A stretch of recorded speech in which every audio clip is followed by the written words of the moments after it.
And so I'm trying to figure out a system here so that I can get it all done. Well, it all takes time, doesn't it? It really does. And it's hard when you also have another job. Yes. So, and I work in a bookstore, which I guess is appropriate for an author to work in a bookstore. It's retail hours. It's crazy. And right now, because of getting through the pandemic, we're short staffed. So we're working more hours than we normally would. Just you're exhausted when you get home at the end of the day. And some days it helps to write, to just sit down and write and not think about the day at work, not think about any of that kind of stuff. And then there's other days where it's just like, I can't even think right now. Yeah. And so you just kind of, instead of forcing something that's going to sound really ridiculous when you go to write it, then you're like, okay, I'll pick it back up tomorrow and just give myself permission to rest tonight. But it's getting there. Now, listen, you said at the start that you always wanted to be a writer. Where does the passion for writing and the adulation for the Partridge Family and David come into the equation? It's funny. I mean, I guess the writing thing really did start when I saw them, doing the songwriting on the show. And that started making me think about writing, at least the lyrics part of it, because even now I do some songwriting on the side and poetry and things like that. But I have mostly lyrics. I don't really have melodies come to me. So I would be one of those people who would probably need the partner to write the music as I write the lyrics or something like that. But that inspired me to start writing. And I would always make up songs in my head when I was little. There were times we would watch the show at my aunt and uncle's house. Usually at home, but sometimes we'd be at their house and I'd watch it with my cousins. And they were boys, and they all thought Lori was really cute, and while I thought, Keith was really cute. My aunt had an organ, and I would sit at the organ, and I was starting to learn to play a little bit, not really that good at it, but I would sit there, and I'd kind of make up songs in my head, and I kind of wish I had thought when I was little to write some of that stuff down just to see what I had come up with when I was a kid, because it would probably be pretty funny to see.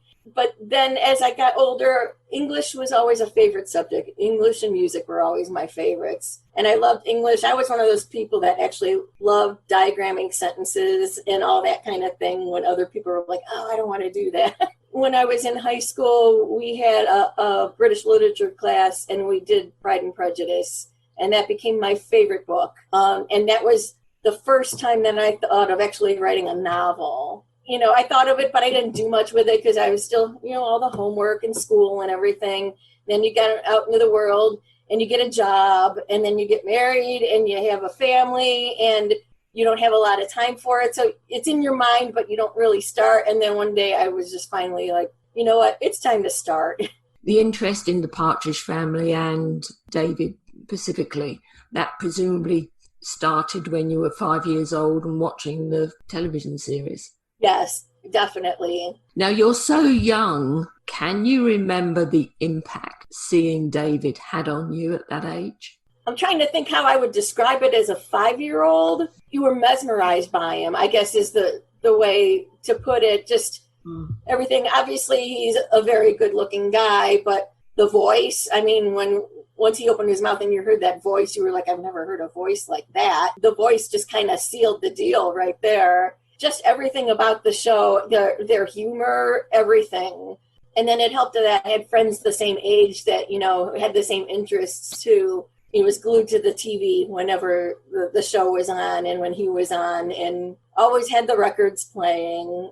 In kindergarten, they used to have us do a show and tell, and people would bring things in. And sometimes people would bring records in, and the teacher would be like, oh, well, let's put it on and play a song off of it or something like that. So my two friends and I, we would take turns bringing in Partridge Family records. So everybody was always listening to something every week from the Partridge Family. At that age, being that little, I didn't know too much about any of his solo stuff yet.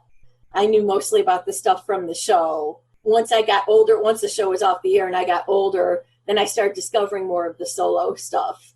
I was even more mesmerized by that because that was him singing as himself, not as a character. And actually, for Partridge Family, there were a couple songs he had written or co-written also. Those kind of hit me too. still remember going back when I was starting to get the idea for the novel, going back and listening to some of the old Partridge Family stuff. And then that song, There'll Come a Time. And it's the one where about, you might see me after a show, take a good look at me. And it kind of goes with that same theme of look at me, who I am, not the person I am on the show. Take a look at me and get to know me. And that kind of sparked something with me. And then on the other end of it, when I started listening to the solo stuff, I Am a Clown, that song just hits you. You start thinking about what he must have been thinking when all the different emotions he was having.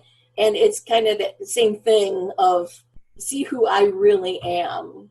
Did you try in your book, Never Forgotten You, we must mention the title, did you try to get inside his head to try and relay through the novel what he would probably be thinking? I did to some extent. And I did want to make it a little more universal, so I didn't tailor it totally specifically to him, but I did.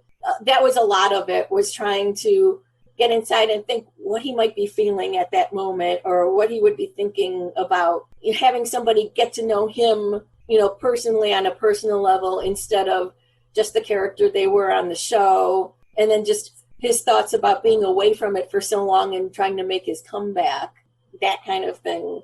I went off a little bit because when I made my character in my book where he said, I couldn't even get arrested on Broadway when he wanted to be on Broadway, but David did make it to Broadway. So I kind of played with that a little bit. Did you want to examine the nature of fame and celebrity culture? Absolutely. And that does kind of go back to, reading his autobiography, seeing all the different things he's going through his eyes after he's lived it, all the craziness that he dealt with, just for people to see. And it goes for David and for whoever else is in the public eye like that.